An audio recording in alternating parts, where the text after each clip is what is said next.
Okay. We're going to be learning a talk from the Rebbe on Parshas Naso from the year 1960. Hold on, let's bring it up.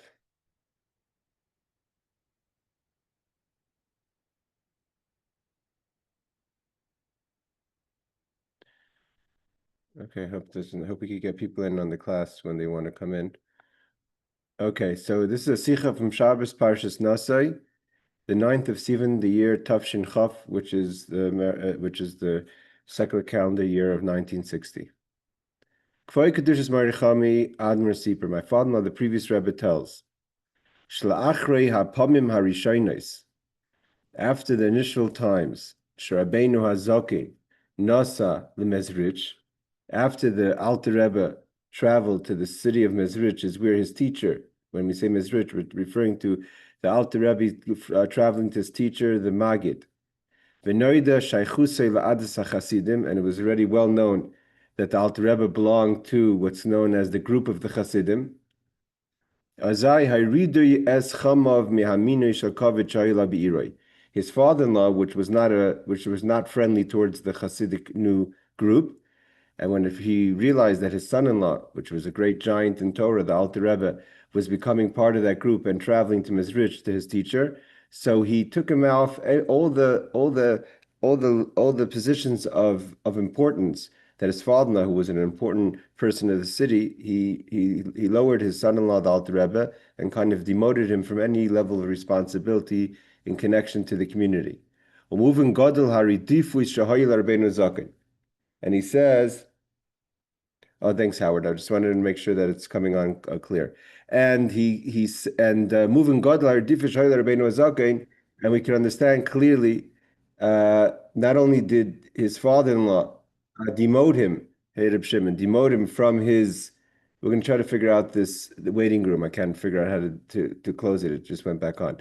Okay, so after the Alter Rebbe was going to Mezrich, and his father-in-law, who was not friendly to Hasidim, demoted him from any position of importance in the city. He was being harassed by the people of the city because he belonged to this new group called the Hasidim, meaning the group was founded by the Baal Shem Tov, and then his student the Magid, and now the Alter Rebbe was the third generation belonging to the group of Hasidim. Ve'afa became, nevertheless, although he was being harassed and he was demoted, there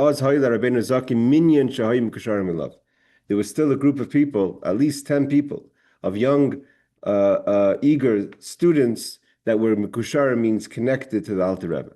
Means although he was being harassed and he was demoted, etc. It was a small minyan, meaning just a narrow group of 10. A mogerer minyan, I guess that's a Yiddish word for a small minyan. This is how my father-in-law told the story. The Rebbe was very precise when he told the story, and he only considered a story to be factual if he heard it from his father-in-law, the previous Rebbe. Not that he felt that all the stories weren't true, but he didn't know for sure unless he heard the story from his father-in-law. When he says minyan kachish, he means that it wasn't just that he had a minyan, he had a group of 10 great students. He had some simple students as well. Alpha became, nevertheless, although he had a small group of students and he was being harassed, Alpha became Kivin Shrar Hoyilai Minyan Mishlai, though once he had a minyan, I mean a minyan is a group of 10, Eida Sheleimah, a complete group, Amar Rabbeinu Zaken She'enim Misyarim Yoisim Hashanim, Mihem Oisim Hashnayim, Mihem Oisim Hashnayim Le Pirsh Kvakdish Maricham Yadmer. Because once he had a minyan, the Alter Rebbe said he was no longer afraid of those two. The Rebbe now points out who those two people were. We have no idea. But evidently there were two people that he could have been afraid of. And once he had a minyan, he was no longer afraid of them. And that was the minyan that the Alter Rebbe had. Bein Anshe, a minyan, amongst the people of this minyan that the Alter Rebbe had, meaning a small group, not all of them were great Talmudic scholars, some of them were simple people. Amongst this group of so to say, they gathered around the Alter Rebbe. Bein Anshe, minyan, ha Yehudi shnikr b'shem Reb Sheleimah. There was a Yid called Reb Shlomo. Oife ha'ugais, he was a baker. Lekach macher. Lekach is a kind of cookie without sugar, sweet cookie that we eat. So it's called a lekach macher. He was a cookie. He was a baker. Al Shem Parnasase Shay Misparnis Mafias Ugas Avers to this mitzvah. Why was he called Reb Shlomo the Lekach Macher in Yiddish? So they called him, that was his name. That's what people referred to him. Reb Shlomo the baker, but not really the baker, the cookie maker. Why? Because his business was to make these cookies which are served for a Sudas mitzvah, for a mitzvah gathering, like a bris or a siyam, etc. Those days, the Rebbe points out, why was he called Reb Shlomo the Lekach Macher? Because he made cookies for a Sudas mitzvah, for a meal of a mitzvah, because those days it was unheard of for a person just to have a piece of cake, meaning to indulge in a sweet. You only did it if it was connected to a Sudas mitzvah, a bris, a bar mitzvah, a wedding, a siyam, etc. Means a person didn't just have a piece of cake or a cookie that wasn't connected to something that was a mitzvah, or a Sudas mitzvah, a meal of a mitzvah. And because he was Reb Shlomo the Lekach Macher, so he became known to the people of the city because he was always making the cookies for the mitzvahs. He was there he was hired to make the cookies for these events.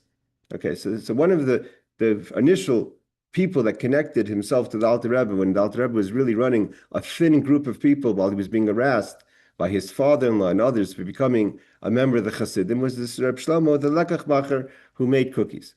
He was a baker. V'sipur Reb Shlomo. So Reb Shlomo tells the story, for he was from the original group of the Alter Rebbe, from the original entourage, right?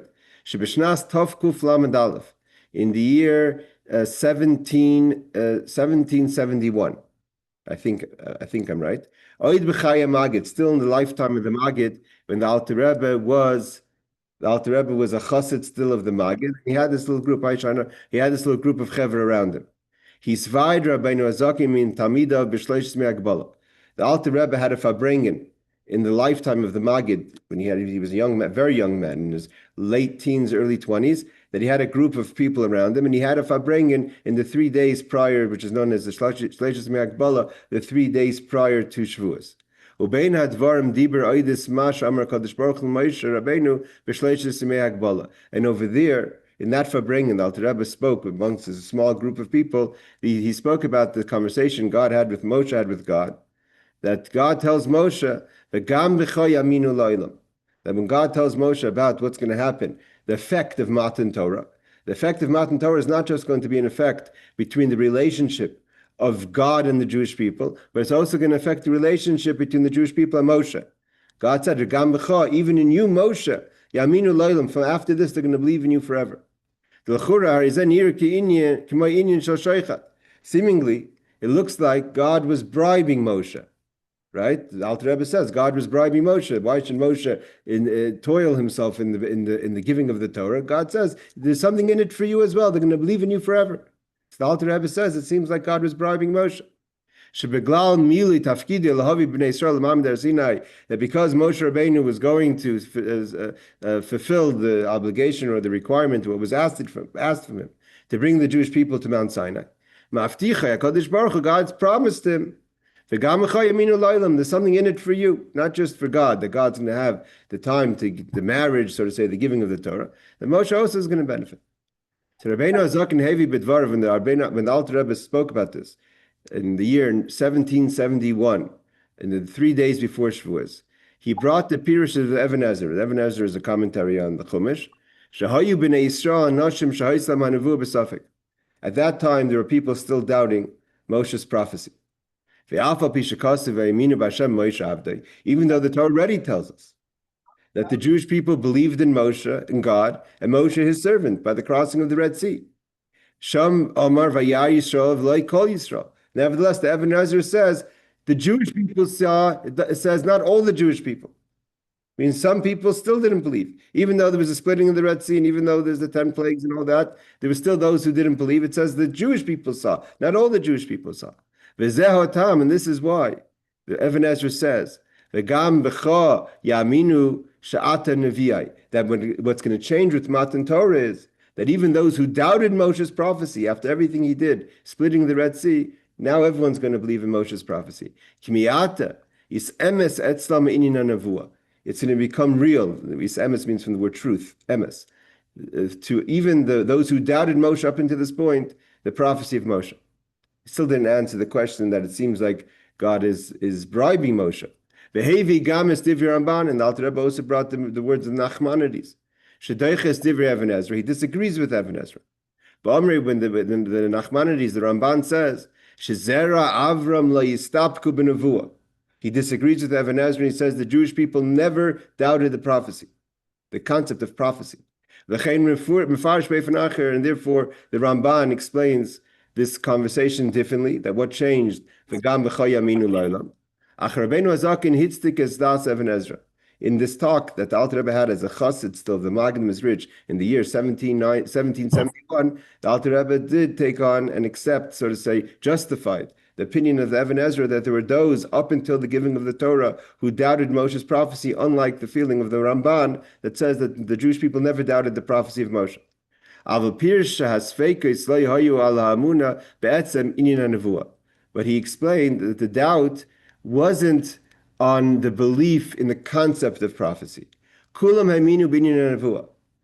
believed that there's a concept of prophecy, meaning he kind of bridged, the Alter Rebbe was bridging the opinion of the Ramban with the opinion of the Even Ezra. The Even Ezra seems to say that they were doubting, the Jewish people were doubting prophecy. The Ramban says the Jewish people never doubted prophecy. The Alter Rebbe says they didn't doubt prophecy. The question they had is who said Moshe was the prophet? It means they didn't doubt prophecy, but they were doubting if Moshe was the prophet. As the Friedrich Rebbe, the previous Rebbe, tells over the story that was told by Reb Shlomo the Lekachmacher about the first Farbrengen the Alter Rebbe had in the 3 days before Shavuos in the year 1771. Oib der is der. In Yiddish, that's an expression. Is he? Is this the person we're talking about? We believe in prophecy, but who says Moshe is the prophet? And therefore God told Moshe by Matan Torah that those who doubted if you're the prophet, that now they're going to believe that you're the prophet. This is all part of the talk that the Alter Rebbe had with his small group of Hasidim, and one of them was Reb Shlomo the Lekachmacher in the year 1771, prior to the holiday of Shavuos. The Alter Rebbe finished off in his little talk like this: Kula ma'aminim sheyeshna Rebbe. Everyone believes there's a Rebbe.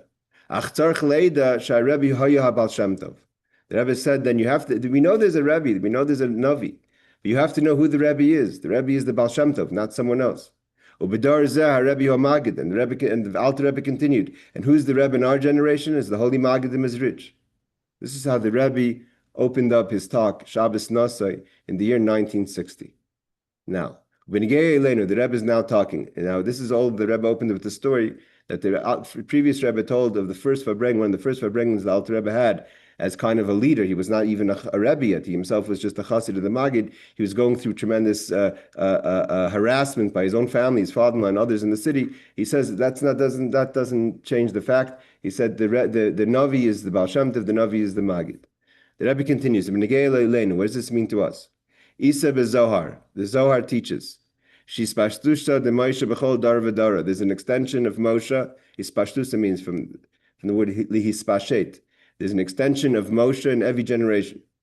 This is not just something that's in the Zohar, it's also found in the revealed parts of Torah. Like the Rebbe says, and everything that we find in the Kabbalistic teachings has to have a source also in the revealed parts of Torah.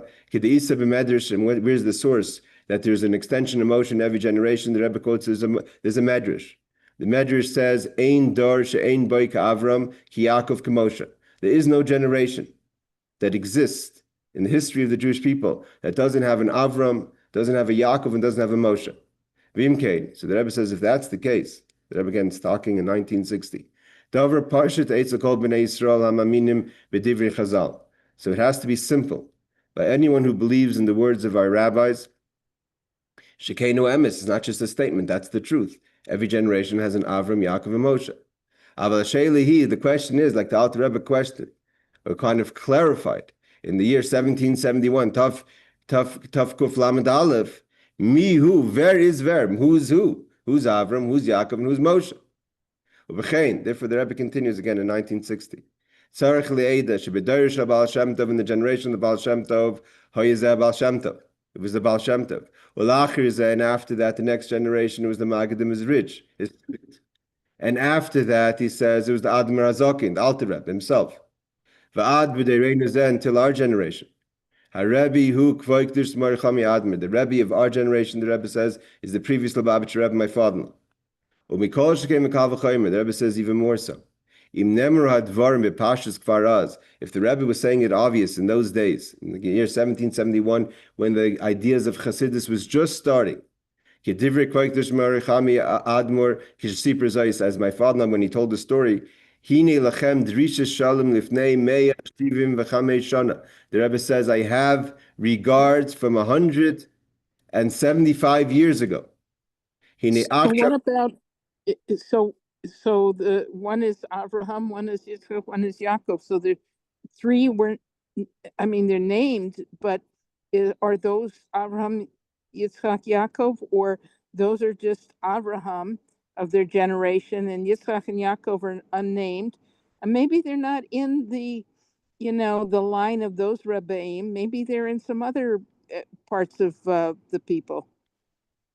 So that's the whole idea of the talk. The Rebbe's idea of the talk is he's focusing more on the Moshe, and the Rebbe's focusing on is the Rebbe says that with the Jewish people, it means in combining what the Ramban and the Even Ezra says, the Jewish people never doubted in a prophecy. The question is, who is he? And therefore, God promised Moshe, V'gam b'cha, they're going to believe it's you. The Rebbe says we have to know, he quoted the Alter Rebbe, that the Baal Shem Tov was the Moshe in his generation, the Magid was in his generation, and the Rebbe continues in 1960, that so too the Baal Rebbe was in his generation, and the previous Rebbe is in our generation. Whenever the Rebbe spoke about the previous Rebbe like that, he's also referring to himself. The Rebbe never accepted as if he was his own leadership. So officially, the Rebbe says like this: therefore, the previous Rebbe says, "I'm giving you regards from 175 years ago." If it's not 175, we're 175 years plus 1960 to 225. It's it has to be obvious.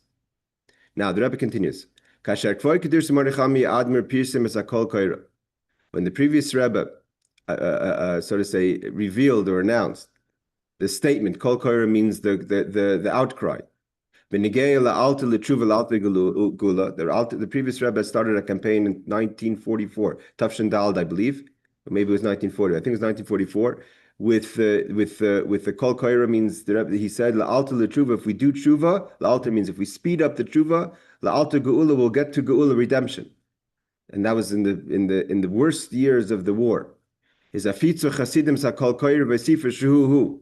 So the previous Rebbe said that when we usher in a tshuva, when we speed up the tshuva, we'll speed up the redemption. The Chassidim, it's known a story, the Rebbe's not telling the story, but there's a story of those who went out there and said, who's the Rebbe, who's the Mashiach? The Mashiach is the Rebbe, he's the previous Rebbe. So once someone came to one, not to Chabad Rebbe, to a Polish Rebbe. Polish Rebbe means from other groups of Chassidim. But Omrei, and he's claiming the claim, Hayitochen, how is it possible? Or what kind of chutzpah, so to say? How is it allowed that there's the Chassidim walking around saying, do tshuva because Geula is going to come, and then adding in, who's the Geula, who's the Goyal, who's the Redeemer, is the previous Rebbe. So people were demanding from other Rebbes, kind of calling foul on this whole idea.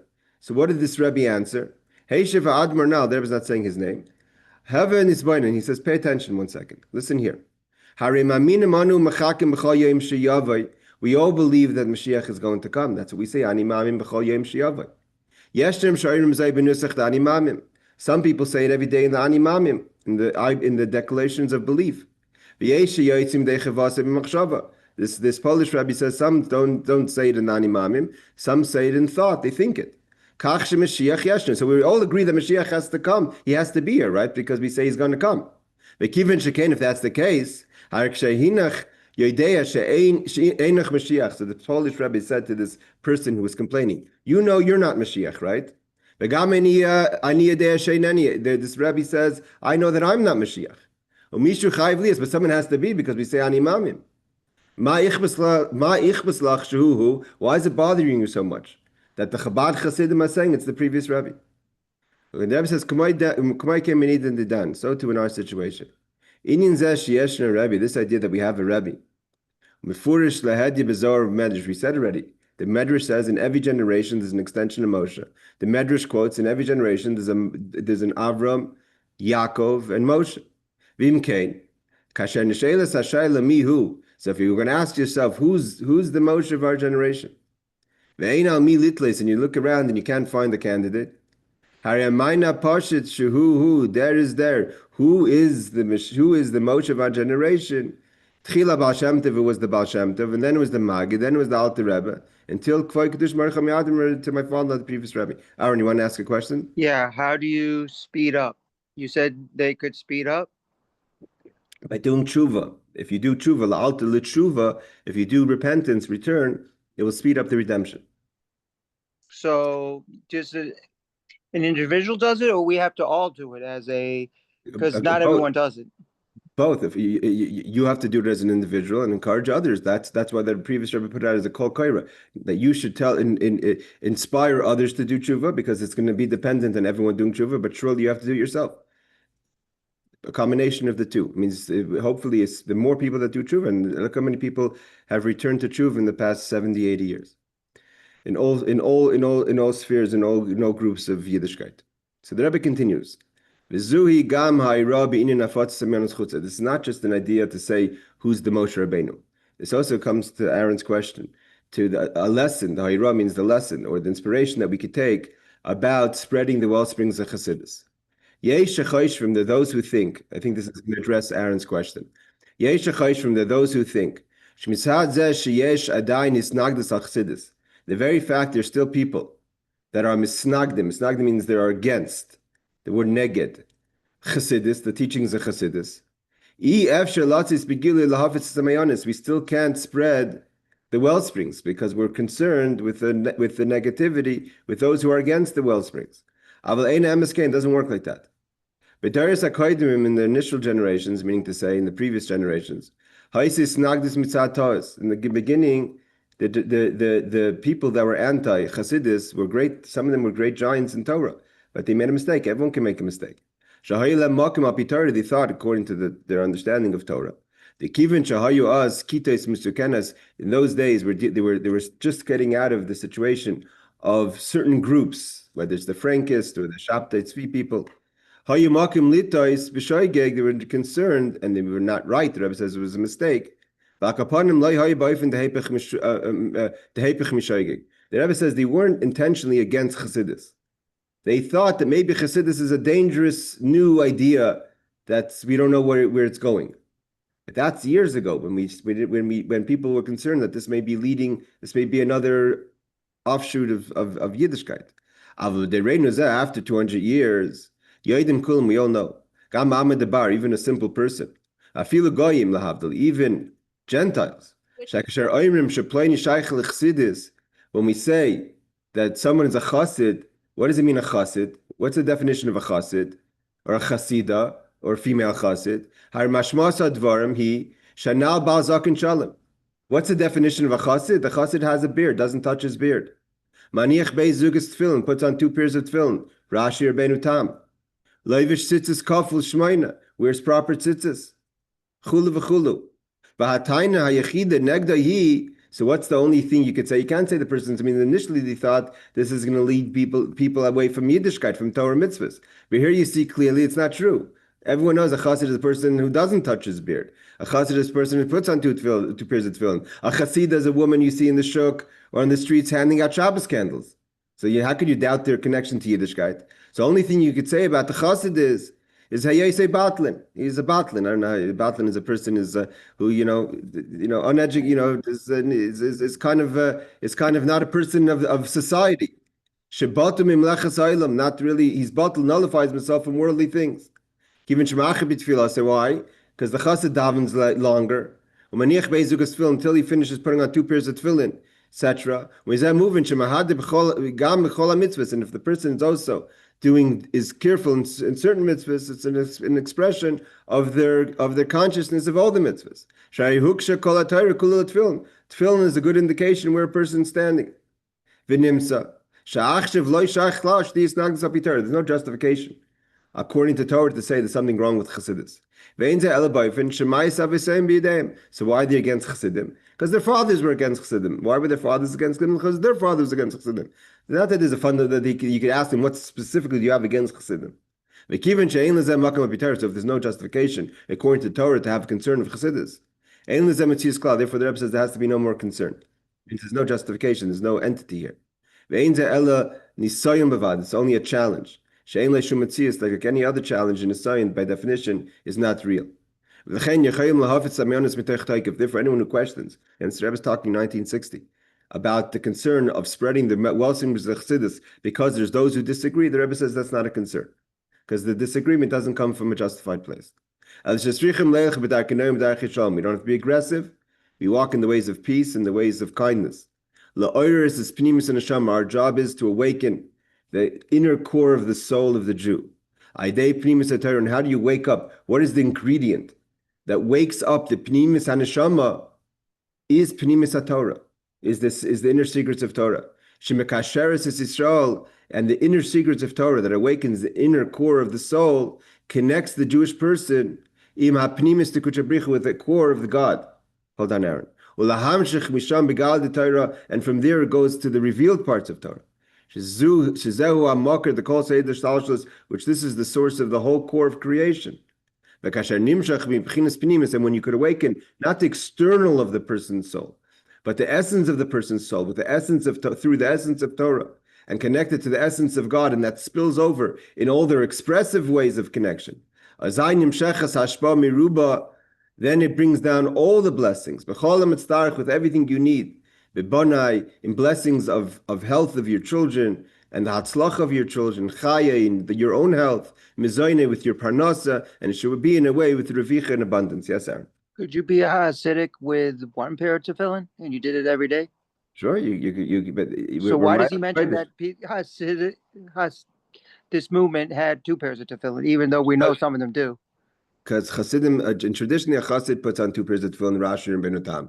If a person is not holding there yet, there's a stages. Doesn't mean you have to say, if I only put on one pair of tefillin, therefore I'm not going to learn Hasidus, or I'm not going to talk about Hasidus. You'll get there eventually. Everything is a path. You can't travel heavy from the beginning. Now, what about the beard? You, as a Hasidic, you can't shave your beard. Nobody ever shaves their beard in the movement. The Hasidic teachings is not to shave the beard, because the beard, according to Hasidus and Kabbalah, is the 13 attributes of mercy.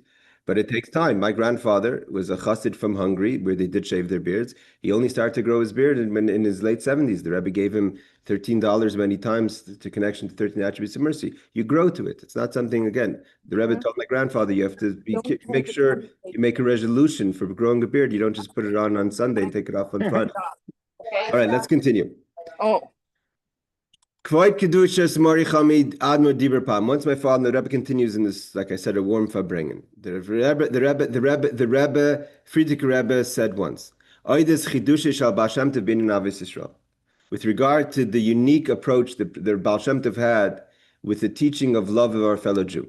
It's called Avos Yisrael. What does it mean to have love of a fellow Jew? That's not that to love your fellow Jews is Torah. Torah says we have to l'recha kamocha, like it says in the Torah we have to l'recha kamocha. V'ila Baal Shem Tov, what did the Baal Shem Tov had? It's not the Baal Shem Tov didn't teach us you have to love your fellow Jew. That it says in the Torah. We have Rabbi Kiva Zeklal Gadol B'Torah. So what did the Baal Shem Tov had? V'ila Baal Shem Tov hera as a siblakach favos. Yeah, the Rebbe uses a beautiful word. The Rebbe says the farvos. A person opens the Torah. The Torah says we have to l'recha kamocha. You have to love your fellow Jew, but the Torah doesn't tell you why you have to love your fellow Jew. The Baal Shem Tov told us the farvas. The farvas means the why. Why do you have to love your fellow Jew? Chleimer, meaning to say, be'inin avos Yisrael, when it comes to loving your fellow Jew, shetzrichim la'oyev kol Yehudi, that person has an obligation. Doesn't say love your friend. Doesn't say love your business partner. It says love every Jew. That's the definition. Just by the fact that person is a Jew, you have to love him or her. So the Rebbe says like this: shetzrichim la'oyev kol Yehudi. You have to love every single Jew. Not just someone who's in your own social circles. Even if you feel you're a special person, you're a unique person, and there's a simple person, right? If that exists, so that person also you have to love. That's part of the Torah. You don't just love certain Jews. And not just that person that's maybe simple out of your social space, but out of your physical space. Someone who's all the way B'Kasei Tavel, and some are all in the middle of nowhere. It's not just nowhere physically. It's also spiritually. So what did the Baal Shem Tov teach us? The Baal Shem Tov said, so if Ahavas Yisrael means it's an unconditional love to every single Jew, no matter where that Jew is found, physically, spiritually, what kind of level that Jew is at. So what did the Baal Shem Tov add to this? That's all the Torah says that. The Baal Shem Tov showed us the farvos, the reason. He said that you don't just love a Jewish person, there's a reason, because every Jew has something to love. There's a uniqueness. There's a mile of every Jew. And he taught us what that mile is. Yes, Sharna? So I'm trying to follow the argument. He's saying that, okay, in defense of the Hasidim against the Miknagdim, okay, now he's giving all the positives, the Baal Shem Tov, and all the positives. But that doesn't rationally rule out that there are individuals, maybe they're not called Misnagim or Hasidim, but that are, could be this, special people, okay, that are not in these particular categories. 1,000%. It's not talking about the only unique people. We're talking about over here is that, but the Rebbe led into the second part of the original talk was that if a person doesn't want to spread the teachings of Chassidus because he or she is concerned that there's people against it, and those people that are against it have a justified reason. The Rebbe said there's no more justified reason. There's no more concern to spread. Right. So we got that part there. That it's not good to be negative against people who are doing good things, but that still doesn't rationally rule out people who are not. Maybe they're not opposing Hasidim. Maybe they're not Hasidim, but maybe they are special people. 100%. No argument. No argument there at all. So the Rebbe says, so what did the Baal Shem Tov teach us? The Baal Shem Tov taught us the farvos. Why do you have to love every Jewish person? And it's like this. I think he's talking about the previous Rebbe. The Baal Shem Tov used to send his students, called the Chevre Kadisha, the Holy Assembly. Sometimes the Alter Rebbe would specifically send his great students, meaning to say people of stature, on learning, etc., to learn certain good qualities, attributes from the most simple people. For instance, what kind of things did they have to learn? Midas HaBitachon. The person could study Shar Bitachon a whole day and could learn all the books a whole day. But when it comes to actually trusting God, they're lacking the trust. And where did they need to learn trust? Not from another scholar, but actually from a simple person's level of trust. Ukenira, the Rebbe says seemingly, Shekisher Advarmhu, the idea was like this. What did the Baal Shem Tov, why did the Baal Shem Tov specifically find a simple person to teach a great master certain attributes, like the attributes of trust? Because through that, he wasn't just, so to say, utilizing the simple person for that person's his or her trust in God, but also showing that even a simple person has something to teach. We see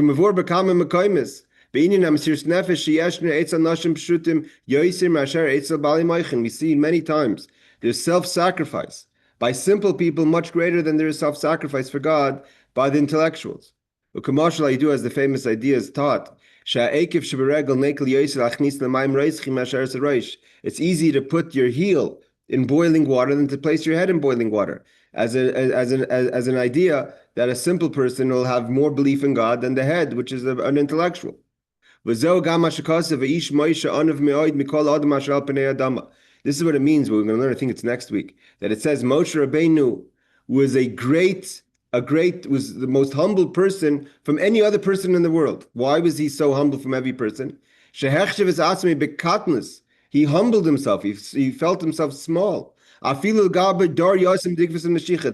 Moshe Rabbeinu, this is brought down, the Rebbe says this many times. Moshe Rabbeinu, not only did he look through his generation, but he looked through all the generations. And when he saw our generation, the generation of the coming of Mashiach, which were seemingly very disconnected, very confused, all the things that we could say were not intellectuals or Torah scholars that like they once were.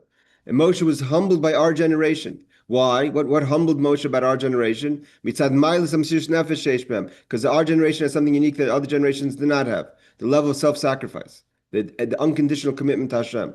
And the Baal Shem Tov explained, She'ikra inisha Baal Shem Tov shalach es talmidav lilmod v'nashim shutim. What was that? I think the previous Rebbe was saying.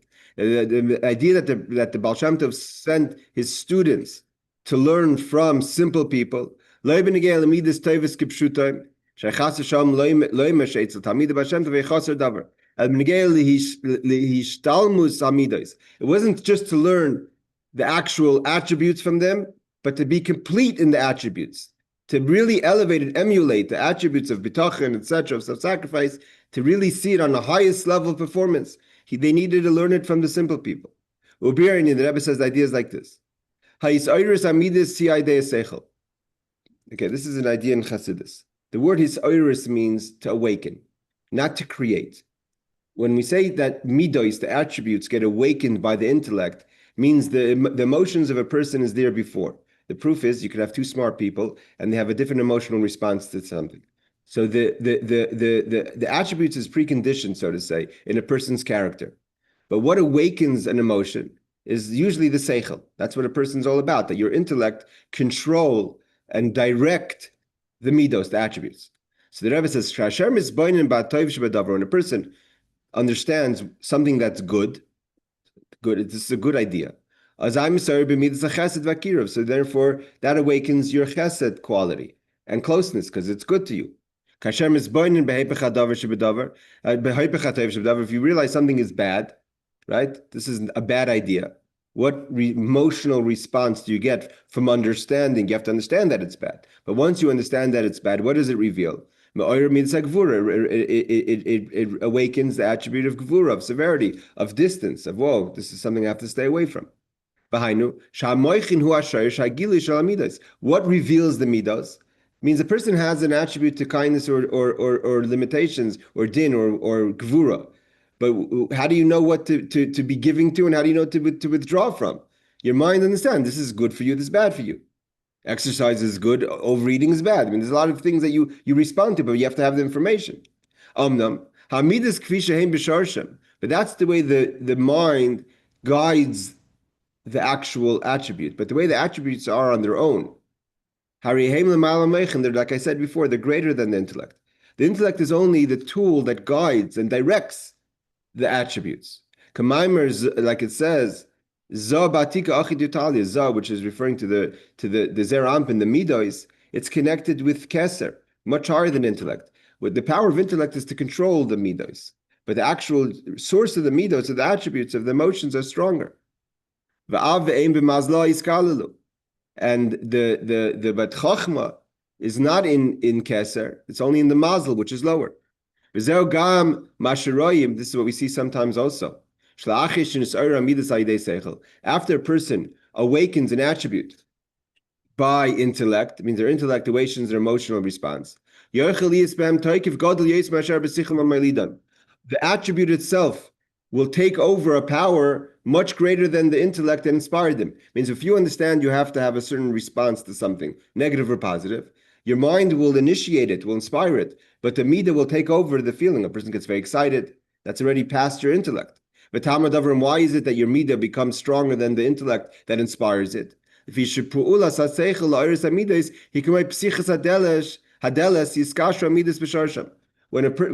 the intellect is really doing is just opening the valve, the door, to let the midah connect its root.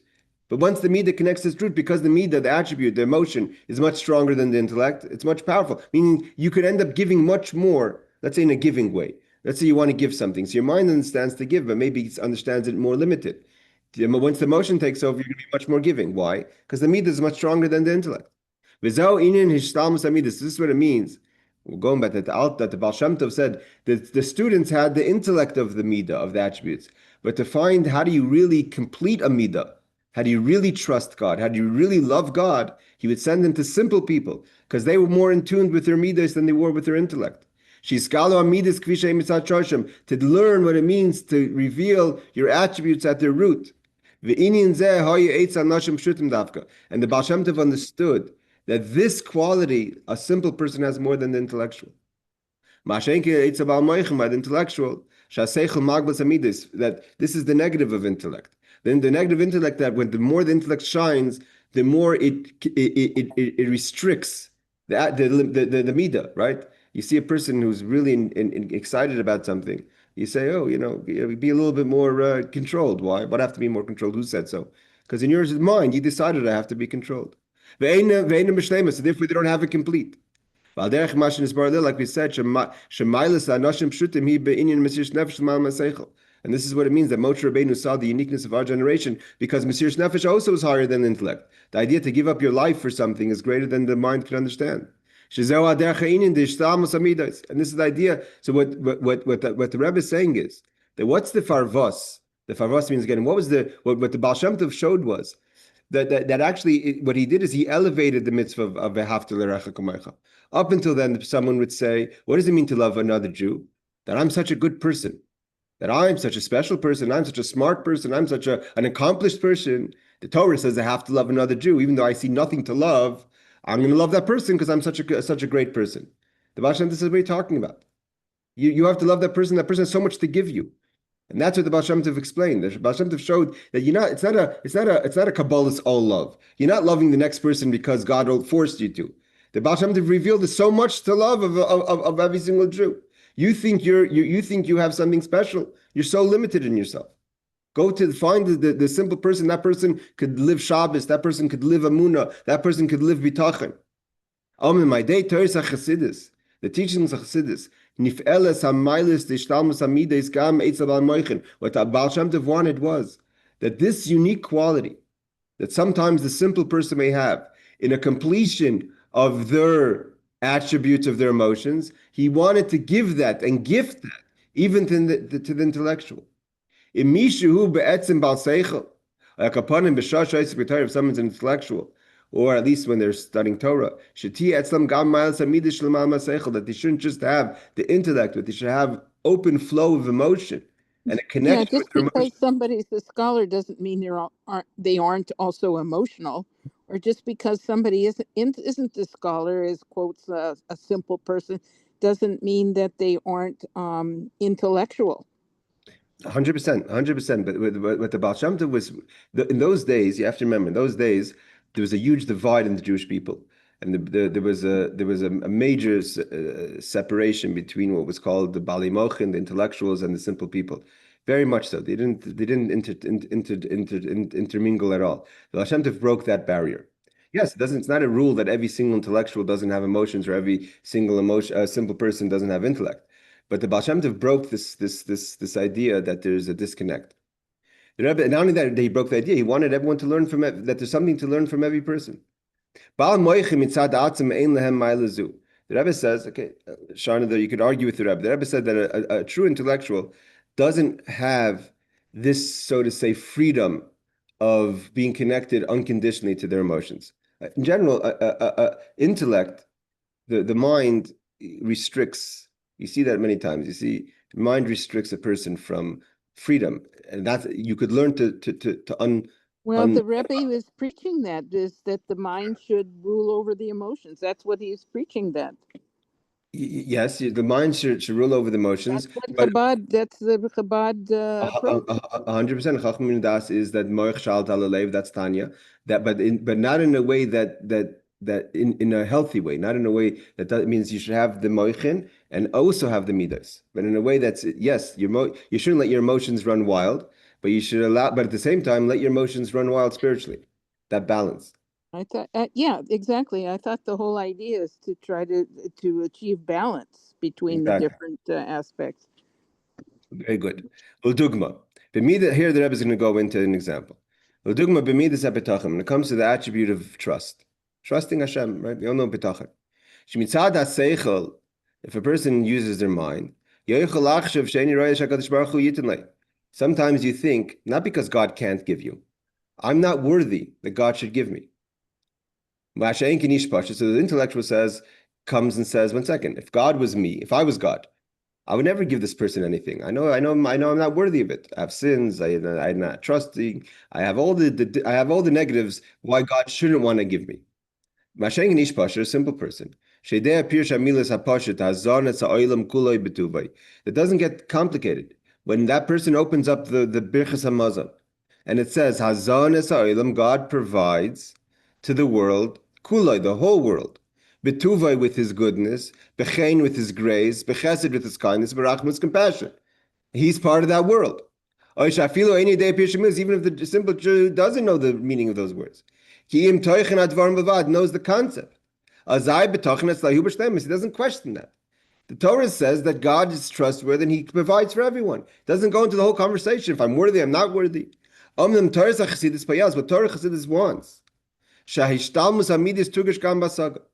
This is what Charna was leading to. That's not just that you should have unconditional belief without the intellect, but you should understand that God, the idea of bitachon. God gave you a brain, use it, but use it with the freedom of the simple person. Have unconditional trust in Hashem and have it in hasag and understanding. Really subscribe to the idea that God can help you and will help you. That I've always would say, bitachon is about actually believing that God can and will help you. Let's go a little further. And this is one of the uniqueness of the Baal Shem Tov. Vigilan, he revealed, it's a tam vaspar shebedavar de farvos. This is what it means. The Baal Shem Tov revealed the why of Avos Yisrael.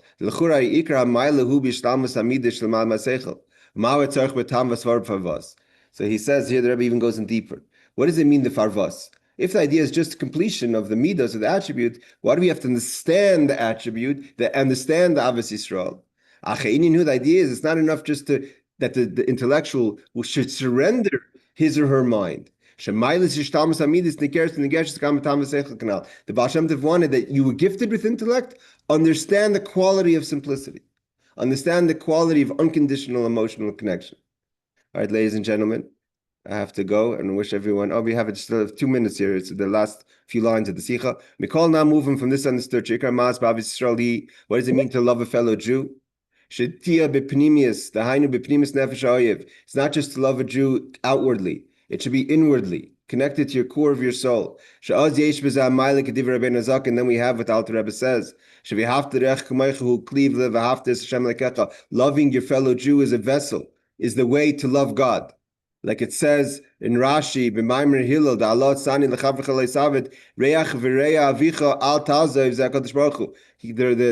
Rashi explains by the story of Hillel, who says that to love what you don't want to do to be done to you, don't do to others. Rashi connects your love for Hashem to your love to another person. When a person loves the next person from the pnimius, from the core, then you're not just connecting to the outwardly of the person, you're connecting to the pnimius of the person. And what is the essence of every person? Godliness. Therefore, the Alter Rebbe says, the Rebbe says, what does it mean that loving your fellow person is helps loving God? Because the pnimius of every person is the nefesh elikis. So when you reach the nefesh elikis of the next person, not only loving another person, through that is a gateway to loving Hashem. Loving God and loving Hashem is all one. All right, everyone, I need to run. I want to wish you all a good Shabbos, and again, beautiful Farbrengen. We should be able to emulate it, B'kar of Mamish. Take care. Laila Tov. Shabbos, everybody.